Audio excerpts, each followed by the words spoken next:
Come to psychology. வாழ்க்கை ஒரு முகம் பார்க்கும் கண்ணாடி. ஆமாங்க, வாழ்க்கை ஒரு முகம் பார்க்குற கண்ணாடி தான். நம்ம என்ன கொடுக்குறோமோ வாழ்க்கைக்கு அதுதான் திருப்பி நமக்கு வரும். ஒரு சின்ன எக்ஸாம்பிள் பார்ப்போம். இப்போ ஒருத்தரை பார்த்து நம்ம சிரிச்சா, புன்னகைத்தால், அதாவது ஸ்மைல் பண்ணால் அவங்களும் ஸ்மைல் பண்ணுவாங்க. ஷேக்கர் கொடுக்க போனால் அவங்களும் ஷேக்கர் பண்ணுவாங்க.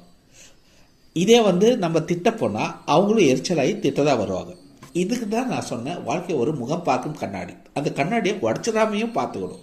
ஏன்னா ஒரு காலகட்டத்தில் நம்ம வாழ்க்கையில் அளவில்லாமல் தப்பு செஞ்சுக்கிட்டே போனால் அந்த கண்ணாடியை உடைக்கிற மாதிரி தானே. ஸோ வாழ்க்கையை உடச்சிடாமையே பார்த்துக்கணும்ல. அதான் கண்ணாடி, வாழ்க்கையின் கண்ணாடியை உடச்சிடாமல் பார்த்துக்கணும். ஸோ இதில் சுவாரஸ்யமான விஷயம் என்னென்னா, நான் என்ன கொடுத்தாலும் எனக்கு நல்லது தான் கிடைக்கணும் அப்படின்னு நினைக்கக்கூடாது.